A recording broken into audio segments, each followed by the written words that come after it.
यह व्याप्तं सर्वमिदं जगत् स्थावर जंगमं तामधेनु शिरसा वंदे भूत भवस्य मातरम। हमने सुना था, मालूम नहीं कहाँ तक ठीक है, पंडित लेखराम का एक लड़का बीमार था। उनके पास समाचार आया कि 300 आदमी ईसाई होने जा रहे हैं या मुसलमान होने जा रहे हैं, शायद मुसलमान होने जा रहे थे। उनकी पत्नी ने कहा कि लड़का बीमार है, आप कहाँ जा रहे हैं? तो उन्होंने कहा मेरे 300 लड़के बीमार हैं, एक लड़के के लिए 300 को कैसे छोड़ दूं? तो उनके हृदय में पीड़ा थी एक। हम नहीं कहते कि वो ही पीड़ा सबके हृदय में हो, पर जैसे गऊ का दुख है तो गऊ का दुख तो हम सभी हिंदू अपना सकते हैं, गौ की पीड़ा तो हम सभी भाई बहन अपनी पीड़ा समझ सकते हैं। और सबसे बढ़िया साधन दूसरों के दुख से दुखी होना है। तो जो आदमी दुख से बचना चाहता है, कठिनाई से बचना चाहता है, वह न शांति पाता है न दुखारी हरि को पाता है। हमें जो मिलना है वो दो ही चीजें मिलनी है, शांति और प्रभु। तीसरी चीज तो हमको मिलेगी नहीं। आप चाहें कि आपको सुख सुविधा सम्मान सदैव मिलता रहे तो ये कितनी ही सुख सुविधा सम्मान की तैयारी करो, ये सुरक्षित नहीं रहता। ये रहने वाली चीज नहीं है, न सुख रहने वाली चीज है, न सुविधा रहने वाली चीज है, न सम्मान रहने वाली चीज। हाँ, दूसरों को देने वाली चीज है। सुख दूसरों को दो, सुविधा दूसरों को दो, सम्मान दूसरों को दो। ये देने की चीज है, रखने की चीज नहीं है। रहेगी नहीं, कुछ भी कर लो, ये रह नहीं सकती। अगर आप में हिम्मत है, बहादुरी है, तो दूसरों को सुख दीजिए, सुविधा दीजिए, सम्मान दीजिए। लेकिन आप स्वयं सुख सुविधा सम्मान का भोग करना चाहोगे तो ये संभव नहीं होगा, यानी मिलेगा नहीं। कितना हो आप प्रयास करें, आपको मिलेगा नहीं। यदि मिल भी जाएगा तो रहेगा नहीं। तो सुख सुविधा हमें नहीं चाहिए, परंतु यदि संभव हो सके तो हम दूसरों को सुख दें, दूसरों को सुविधा दें, दूसरों को सम्मान दें।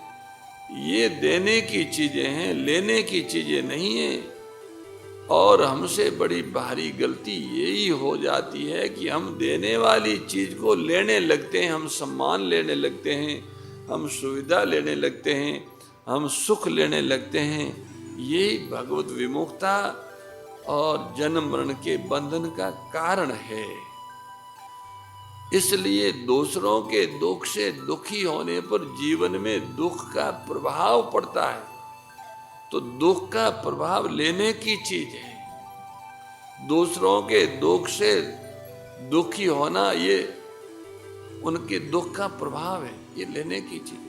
अगर हमको संसार से कुछ लेना ही है तो इस दुखी संसार के दुख से दुखी हो जाइए।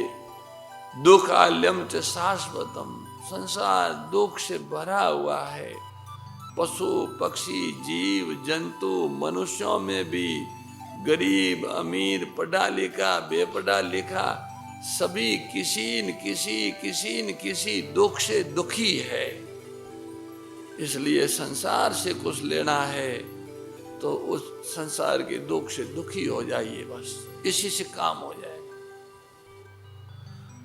हम रोज पाठ करते हैं, बिन सत्संग विवेक न होई, राम कृपा बिन सुलभ न सोई।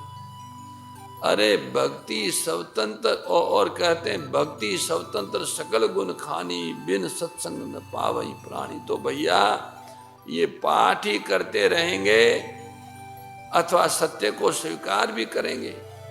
बिना सत्संग के विवेक नहीं होगा, तो विवेक के बिना मोह नहीं मिटेगा, बिना मोह के मिटे अनुराग नहीं होगा, और बिना सत्संग के भक्ति नहीं मिलेगी, तो वह कौन सा सत्संग है जिसके बिना भक्ति नहीं मिलेगी?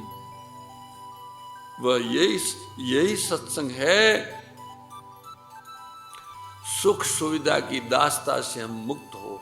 अगर आपके पास बल है तो, क्योंकि ये सब बल से संबंध रखते हैं, सुख भी बल से ही संबंध रखता है। भोग्य पदार्थ हो, भोगने की शक्ति हो, तब भोग सिद्ध होगा। सम्मान भी बल से ही संबंधित है। किसी के काम आ जाओ तो सम्मान मिलेगा, जिसके आप काम आएंगे वही आपको सम्मान देगा, उसी के द्वारा आपको सुविधा मिलेगी। तो ये बल के साधन हैं, सुख सुविधा सम्मान। जिसके पास बल होगा उसको सुख मिलेगा, सुविधा मिलेगी, सम्मान मिलेगा। हमारे पास बल नहीं है, हमको नहीं मिलते। अगर हम आज आगरा डॉक्टर को दिखाने जाना चाहे, स्वामी जी अपना उदाहरण देते हैं, तो हमारे पास गाड़ी नहीं है। जिनको ये बल प्राप्त है, जिन्होंने बल का संपादन कर लिया है, वे जा सकते हैं, लेकिन उस बल के द्वारा जीवन की समस्या हल नहीं हो सकती। इसलिए जो लोग निर्बल हैं उन्हें ये सोचना चाहिए, उनके लिए ये सुलभ है कि वे अचाह हो जाए। एक बलवान के लिए ये सुलभ नहीं है कि वो अचाह हो जाए, क्योंकि वो सुविधा क्यों छोड़ेगा, परंतु निर्बल तो आराम से अचाह हो सकता है। इसलिए दुखी प्राणी के हृदय में त्याग का बल दीजिए, ऐसी प्रार्थना करते हैं। तो संत वाणी में ये बात बताई गई है कि हम चाहे जिस परिस्थिति में हो, सत्य को स्वीकार करने में कोई पराधीनता नहीं है। अब जैसे मान लो थोड़ी देर के लिए ये शरीर है, निर्बल हो रहा है, ये सत्य मेरे जीवन में उतर जाए कि शरीर मेरे लिए नहीं है, तो उसकी चिंता समाज को होगी कि हमको होगी। समाज को उपेक्षा तो उसको, इसका मतलब क्या है, इसमें समाज का दोष नहीं है, ये सब हमारी भूल है। हमने कहीं न कहीं शरीर को अपने लिए माना होगा, इसलिए शरीर तो लोक हित के लिए ही है, पर सेवा के लिए है।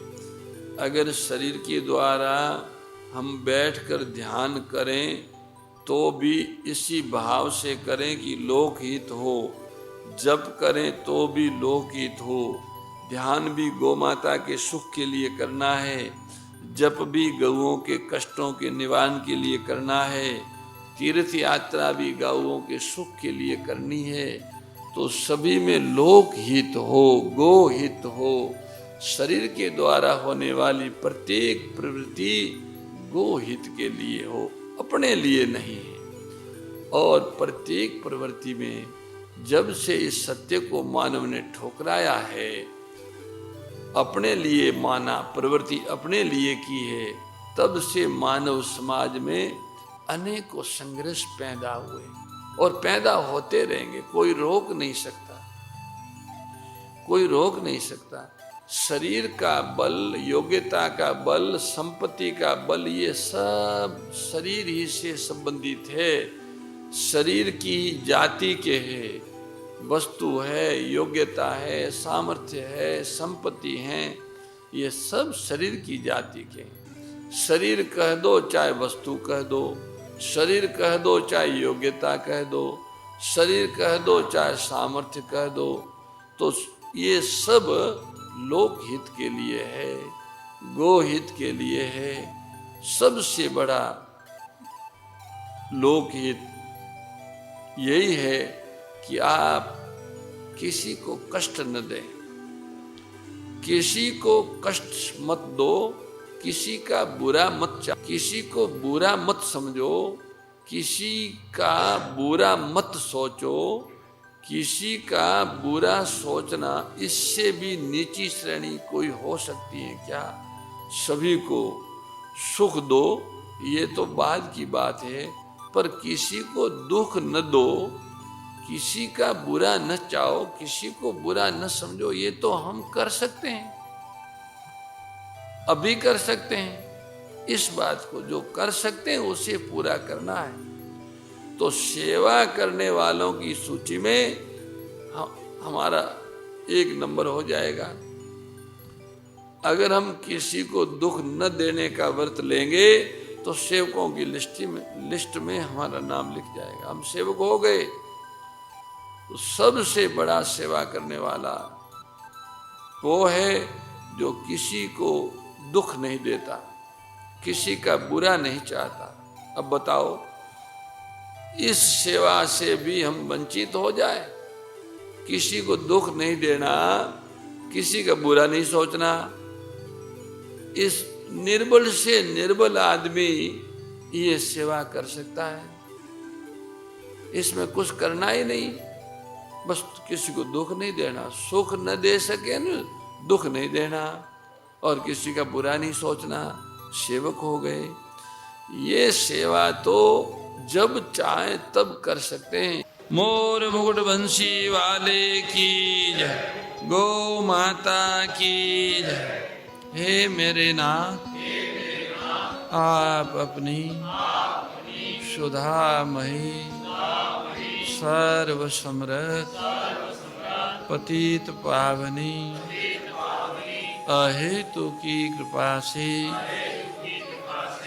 मानव मात्र को विवेक का आदर तथा बल का सदुपयोग करने का सामर्थ्य प्रदान करें।